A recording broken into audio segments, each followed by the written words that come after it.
नमस्कार, न्यूज 360 में आपका स्वागत है। मैं हूं पल्लवी नागपाल जयरथ। 2016-2017 की पहली तिमाही में जीडीपी ग्रोथ उम्मीद से कम रही। तिमाही के आधार पर अप्रैल से जून के बीच जीडीपी ग्रोथ 7.9% से गिरकर 7.1% हो गई है। अगर मैन्युफैक्चरिंग ग्रोथ की बात करें तो यहां भी गिरावट देखने को मिली है और मैन्युफैक्चरिंग ग्रोथ 9.3% से घटकर 9.1% हो गई है। पहली तिमाही में एग्रीकल्चर सेक्टर की भी ग्रोथ में गिरावट दर्ज की गई है। वहीं माइनिंग सेक्टर की ग्रोथ 7.4% से घटकर नेगेटिव ही हो गई है। कंस्ट्रक्शन और इंडस्ट्री ग्रोथ में भी गिरावट ही देखने को मिली। हालांकि सर्विस सेक्टर की ग्रोथ 8.7% से बढ़कर 9.6% हो गई है। यही उम्मीद थी मार्केट को कि वो अपना टारगेट अचीव करेंगे। अब लगता है कि वो टारगेट स्लिप होगा, क्योंकि ये आंकड़ा आया है पे कमीशन नंबर से पहले और भारतीय सरकार कैश अकाउंटिंग करती है, एक्रूअल अकाउंटिंग नहीं करती है। तो जब पैसा निकलता है तभी वो अकाउंट होता है। ये नहीं होता है कि हमने अगस्त में पे कमीशन की पेमेंट करनी है तो उन्होंने अकाउंटिंग किया होगा जुलाई में, ऐसा नहीं है। तो ओवरऑल ये लगता है कि नंबर थोड़ा स्लिप हुआ है और इसके चलते अगर कटौती होती है गवर्नमेंट के एक्सपेंडिचर में तो वो इकोनॉमी के लिए और हानिकारक रहेगी।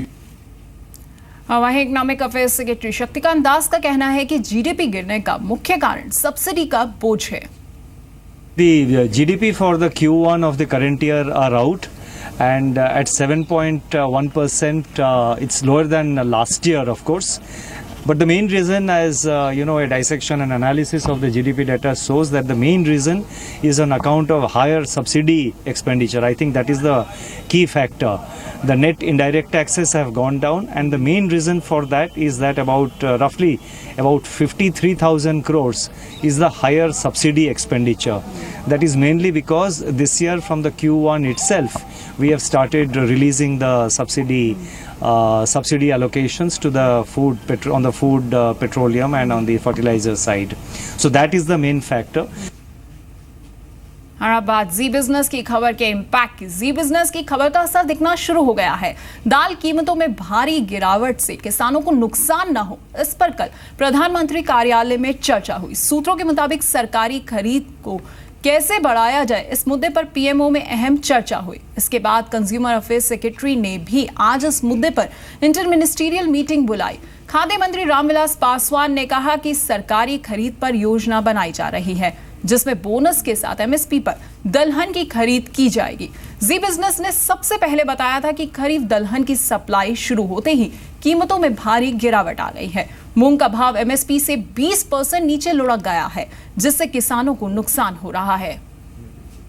हम लोगों ने इसलिए उसके सामने में कई एक तो हम लोगों ने तेजी किया कि राज्यों से कहा, और राज्य सरकारों को भी हम धन्यवाद देना चाहते हैं कि उन्होंने जमाखोरों के खिलाफ में अभियान चलाया। और उसका नतीजा है कि जैसे पानी के समय में सब चूहा बाहर निकलने लगता है तो सामान बाहर आना शुरू हो गया। तो दालों की कीमत यदि घटेगी, एमएसपी प्राइस से कम होगा, तो फिर हम किसान से खरीदेंगे और जो बफर स्टॉक है उसमें रखेंगे। जी बिजनेस को मिली एक्सक्लूसिव जानकारी के मुताबिक सरकार ई कॉमर्स कंपनियों के खिलाफ शिकायतों के निपटारों के लिए एक मैकेनिज्म बनाने जा रही है। इस बारे में कंज्यूमर अफेयर्स मंत्री रामविलास पासवान और वाणिज्य मंत्री निर्मला सीतारमण ने आज मुलाकात की। सरकार के मुताबिक साल भर में ई कॉमर्स कंपनियों के खिलाफ करीब 30,000 शिकायतें मिली हैं। इनमें से 50 कंपनियों की पहचान भी की गई है, जिन्होंने शिकायत के बारे में मेल मिलने के बावजूद कोई जवाब नहीं दिया। इनमें फ्लिपकार्ट, शॉपक्लूज, OLX, शेर खान, आस्कमी बाजार शामिल हैं। चेतावनी भी देना चाहते हैं कि हमारे यहाँ से कंज्यूमर हेल्पलाइन से या हमारे विभाग से जो कुछ भी आपसे पूछा जाता है, आप उसको क्या कहते हैं कंज्यूमर के इंटरेस्ट में उसका जवाब दीजिए। अदरवाइज हम क्या कहते हैं उस पर इंक्वायरी के लिए हम कहेंगे कि आपका क्या है, आप जेन्युइन हैं कि फेक हैं, कि आपका रिकॉर्ड क्या है। ये हमने उनको भी चेतावनी देना चाहते हैं। और हमने मैडम को कहा है, हमने लिस्ट भी उनको दे दिया है कि आप इसका पता लगा करके हमको दीजिए। इस बारे में ज्यादा जानकारी के लिए हमारे साथ जुड़ रहे हैं हमारे संवाददाता आलोक। आलोक, आखिरकार अब सरकारी ई कॉमर्स कंपनियों के खिलाफ कुछ सख्त होती हुई नजर आ रही है। ई कॉमर्स कंपनियों के खिलाफ शिकायतों के निपटारों के लिए अब कैसा मैकेनिज्म बनाया जाएगा? बिल्कुल, देखिए जो कंज्यूमर अफेयर्स मिनिस्ट्री है बिल्कुल इस बात से चिंतित है कि जिस तरह से कंप्लेंट्स फ्लडेड हो रहे हैं तमाम जो ई कॉमर्स कंपनियां हैं उनके खिलाफ, उसको देखते हुए किस तरह से मैकेनिज्म उठाए। तो इसी के तहत आज कॉमर्स मिनिस्टर निर्मला सीतारमण के साथ आज consumer affairs minister Ramvilas Paswan ने बैठक की और ये समझने की कोशिश की कि इतनी बड़ी तादाद में जो शिकायतें आ रही हैं उसको किस तरह से रिड्रेस किया जाए, क्योंकि तमाम कंपनियां को लगातार मेल भेजने के बाद भी उनका कोई रिस्पॉन्स नहीं आया। ऐसी तमाम करीब 50 के करीब कंपनियां हैं, उसमें सब कई सारी बड़ी कंपनियां भी शामिल हैं इन नाम में।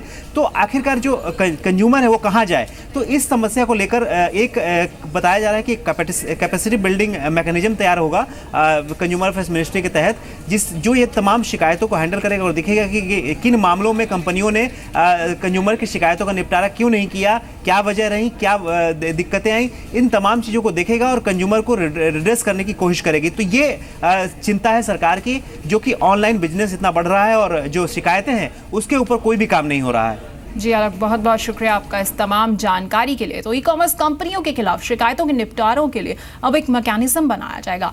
आगे बढ़ते हैं। पीएसीएल की 30 लग्जरी कारों के लिए सेबी को ग्राहक आखिरकार मिल ही गए। सेबी ने कल पीएसीएल की करीब 47 कारों की ऑनलाइन नीलामी की थी, जिनमें से 30 लग्जरी कारों के लिए ग्राहक मिल गए हैं। इन कारों में BMW, ऑडी और रोल्स रॉयस शामिल है। पीएसीएल की संपत्ति बेचकर सेबी करीब 60,000 करोड़ रुपए जुटाना चाहती है। आपको बता दें कि पीएसीएल पर निवेशकों के करीब 50,000 करोड़ रुपए बकाया हैं।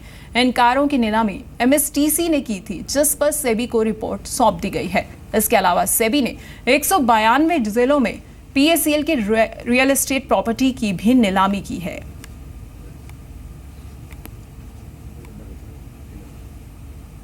और हमारे साथ संतोष जुड़ रहे हैं इस बारे में ज्यादा जानकारी के लिए। संतोष, पीएसीएल की कारों की नीलामी तो हो गई, लेकिन बड़ा सवाल अब भी यही है कि आखिरकार निवेशकों को उनका बकाया पैसा कब मिलेगा?